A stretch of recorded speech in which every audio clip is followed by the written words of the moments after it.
ফিলিস্তিন জিন্দাবাদ জানিয়ে দিব হাতে থাকা সর্বশেষ আপডেট। আন্তর্জাতিক সংবাদ। প্রথমেই সংবাদ শিরোনাম। হুথির ব্যালিস্টিক ক্ষেপণাস্ত্র হামলায় কাঁপল ইসরায়েল। এরপর জানিয়ে দিব গাজায় ভোর থেকে ইসরায়েলি হামলায় ৩২ জন নিহত। এদিকে ইউক্রেনের রাশিয়ার মিসাইল হামলায় অন্তত ২০ জন নিহত। আরও জানিয়ে দিব এবার সিরিয়া দখলে নেমেছে ইসরায়েল। সর্বশেষ জানিয়ে দিব বদলে যাবে ভারত পাকিস্তান সীমান্ত, প্রস্তুত সব যুদ্ধযান। এতক্ষণ শুনছিলেন সংবাদ শিরোনাম, এবারে বিস্তারিত। তবে অনুরোধ থাকবে ভিডিওটিতে একটি লাইক করবেন এবং কমেন্ট করে জানিয়ে দিবেন কোন জেলা থেকে আপনি আমাদের এই ভিডিওটি দেখছেন। হুথির ব্যালিস্টিক ক্ষেপণাস্ত্র হামলায় কাঁপল ইসরায়েল। ইরান সমর্থিত ইয়েমেনের হুথি বিদ্রোহীরা ইসরায়েলে দুটি ব্যালিস্টিক ক্ষেপণাস্ত্র হামলা করেছে। রোববার ১৩ এপ্রিল হুথিদের এই হামলায় ইসরায়েল জুড়ে সতর্কতামূলক সাইরেন বেজে ওঠে। তবে হামলায় তাৎক্ষণিকভাবে কোনো ক্ষয়ক্ষতি কিংবা হতাহতের খবর পাওয়া যায়নি। ইসরায়েলি সংবাদ মাধ্যম টাইমস অব ইসরায়েলের প্রতিবেদনে বলা হয়, ইয়েমেন থেকে নতুন ক্ষেপণাস্ত্র হামলার ফলে তেল আবিব, আল-কুদস এবং উত্তর পশ্চিম তীরসহ ইসরায়েল জুড়ে সাইরেন বেজে ওঠে। ইসরায়েলের সেনাবাহিনী বলছে, ইরান সমর্থিত হুথি বিদ্রোহীরা রোববার ইসরায়েল ভূখণ্ড লক্ষ্য করে অন্তত দুটি ব্যালিস্টিক ক্ষেপণাস্ত্র ছুড়েছে। সামরিক বাহিনীর আকাশ প্রতিরক্ষা ব্যবস্থার মাধ্যমে হুথিদের ছোড়া ক্ষেপণাস্ত্রে বাধা দেওয়ার চেষ্টা করা হয়েছে। তবে ক্ষেপণাস্ত্র সফলভাবে প্রতিরোধ করা সম্ভব হয়েছে কিনা সেই বিষয়ে তদন্ত চলমান রয়েছে।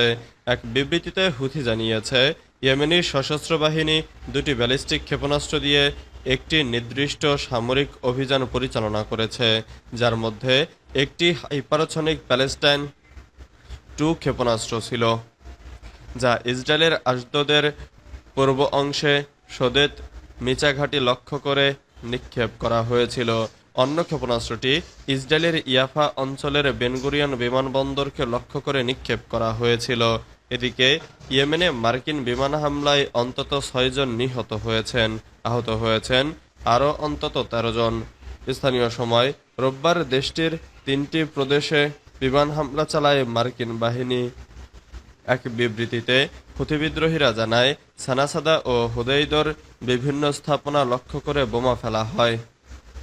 লোহিত সাগরে জাহাজে ক্ষেপণাস্ত্র হামলার প্রতিবাদে গেল 15 মার্চ থেকে হুথি বিদ্রোহীদের নিয়ন্ত্রিত শহরে বিমান হামলা শুরু করে যুক্তরাষ্ট্র।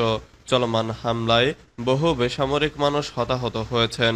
জবাবে মার্কিন জাহাজ লক্ষ্য করে ক্ষেপণাস্ত্র হামলা চালিয়ে যাচ্ছে বিদ্রোহী গোষ্ঠীটি। গাজায় ভোর থেকে ইসরায়েলি হামলায় ৩২ জন নিহত।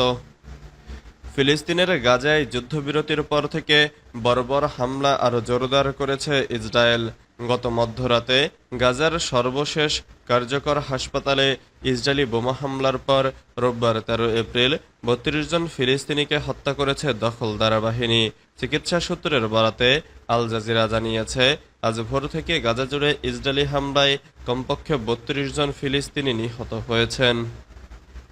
লাইভ প্রতিবেদনে বলা হয়, ইসরায়েলি যুদ্ধবিমানগুলো উত্তর গাজার আল আহলি হাসপাতাল, কেন্দ্রীয় অংশে দের এল বালাহ এবং দক্ষিণ খান ইউনুসে বোমা ফেলেছে। পৃথক লাইভ প্রতিবেদনে টিআরটি গ্লোবাল জানিয়েছে, দের আল বালাহতে অবস্থিত আলাক্সা শহীদ হাসপাতালের মাঠে বাস্তুচ্যুত বেসামরিক নাগরিকদের আশ্রয়কেন্দ্রে ইসরায়েলি গুলিবর্ষণে বেশ কয়েকজন আহত হয়েছেন।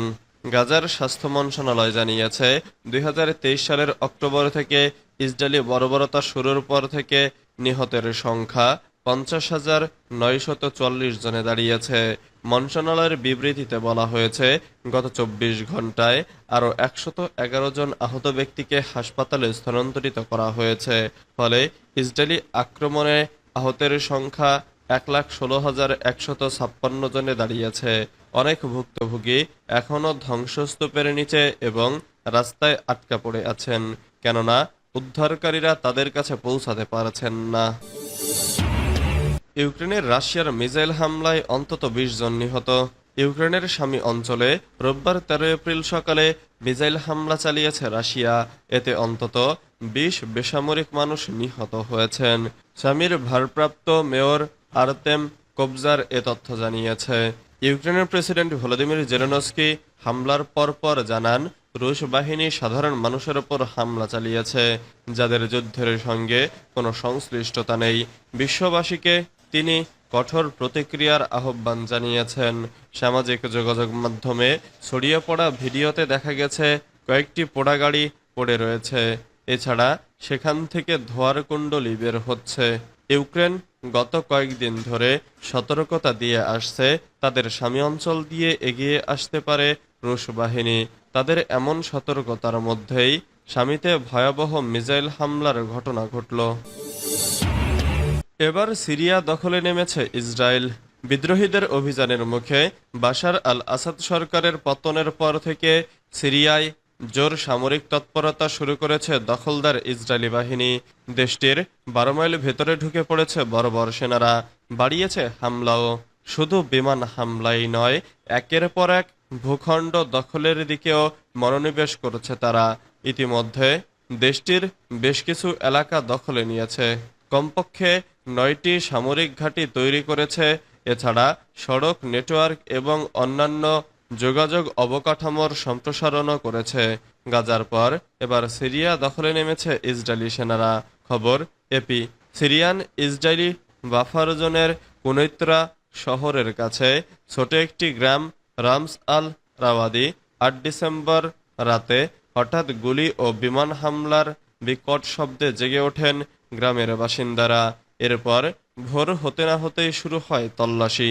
65 বছর বয়সী গ্রামের প্রবীণ আলী আল আহমদ বলেছেন, ইসরায়েলি সেনাবাহিনী ঘরবাড়ি তল্লাশি শুরু করে এবং কিছু ঘর ধ্বংস করে দেয়। অনেক পরিবারকে একটি স্কুলে রাখা হয়। বদলে যাবে ভারত পাকিস্তান সীমান্ত, প্রস্তুত সব যুদ্ধ। পরিস্থিতির পরিবর্তন দ্রুত ধাবমান হচ্ছে। আবারও এক যুদ্ধের মুখোমুখি দক্ষিণ এশিয়া, আর সেই সংঘাতের একপাশে দাঁড়িয়ে ভারত, অন্য পাশে পাকিস্তান। কাশ্মীর সীমান্ত ঘিরে বন্দুকের নলগুলো আবারও সজাগ হয়ে উঠছে। নিশানা খুঁজে নিচ্ছে কামানবাহী ট্যাঙ্ক। স্নাইপার বাহিনী তৈরি, প্রস্তুত দুই দেশের আকাশযানগুলো। যে কোনো সময় হামলা তুমুল ক্রোধে ফেটে পড়তে পারে একের পর এক বোমা। দুই পরমাণু শক্তিধর দেশের যুদ্ধ পুরো এশিয়া জুড়েই আসনি সংকেত বয়ে আনতে পারে বলেই মনে করেছেন সমর বিশ্লেষকরা। তাদের মতে যুদ্ধের উত্তপ্ত পরিস্থিতি তৈরি হয়েই আছে। চারদিকে শুল্ক আর বৈরী হাওয়া, যুদ্ধ দাবানলের পরিবেশ তৈরি। দরকার একটু আগুনের আঁচ, সেই আগুনের সূত্রপাতও মনে হয় হয়ে গেছে।